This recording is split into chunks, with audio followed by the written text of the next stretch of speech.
No, I always have faith on her, that's for sure. I had a good position. I was a little bit wider than I would love to, but I was still in range, of winning the race. I was about 3 wide, 3, 4 wide.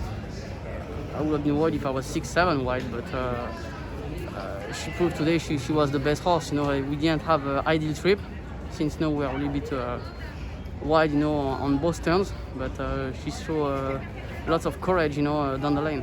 You've ridden her every race, I think, but her first two. Put in perspective her whole career. Now winning her second distaff, coming back after like a year and a half off to have the season she's had this year. Just put in perspective her career, and you've been with her almost since the beginning. Oh, like you said, she didn't need any introduction, coming into this race. Everybody knows her, and everybody knows what she's capable of doing, when she's right. And she said, she never ran a bad race, she got beat only one time by a neck, and I think that was my fault, I used my stick a little bit too much, and she was going left and right, and had a very hard time that day, keeping her straight, and we got nipped right on the wire. Other than that, she won all of her races, it just shows you how talented she is. And like you said, coming off after a year and a half off, and coming back at the biggest stage, that's the hardest. It's always hard to come back from injury, but to come back such a long time and being at the top level again, that's a very tough task. Does she feel like you've gotten to the very bottom of her, or do you think there's even more there? No, there's more in her. I know that. I always said, to Brad, you cannot be afraid, of tackling the boys, if you have to. She breathes with them in the morning all the time, and they are just no match for her. Even great horses, like Owendale or other nice horses we have in the stables.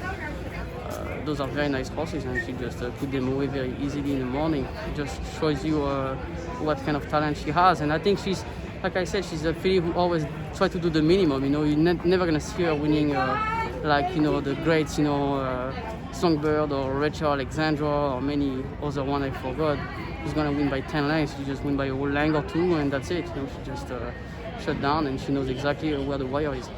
You had a great Breeders' Cup. Talk about also Brad Cox's Breeders' Cup, because a couple of those horses, if you hadn't had to go out of town, you might have been riding them too. Yeah, exactly. I mean, a little bit of no luck there, but I feel small with my 2 Breeders' Cup win, next to Brad, with 4 of them. But like you said, horses like Nix Go, I was in Pimlico when you run, in the Alliance race, and Joel, picked him up there, and I was also in Pimlico when Essential Quality won the Breeders' Futurity. So that's the way it goes, you need to be lucky, and who knows, maybe one of those days I might be back on them, you just never know. And he's a great guy to be his go-to rider, because you are his.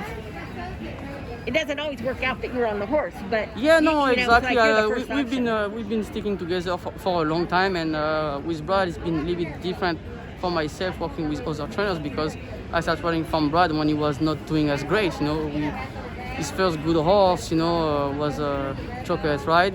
He claimed, off Mark Cassie, and we won a couple of great stakes with him. He started off like this. Then he started having, a better, clientele and better stock and better quality of horses, and just a snowball effect. He's a very talented, trainer. He has a great staff working with him, and just shows you when you're a hard worker and you are dedicated, you put everything together. It's a great recipe for success. This is really the final question, but put in perspective.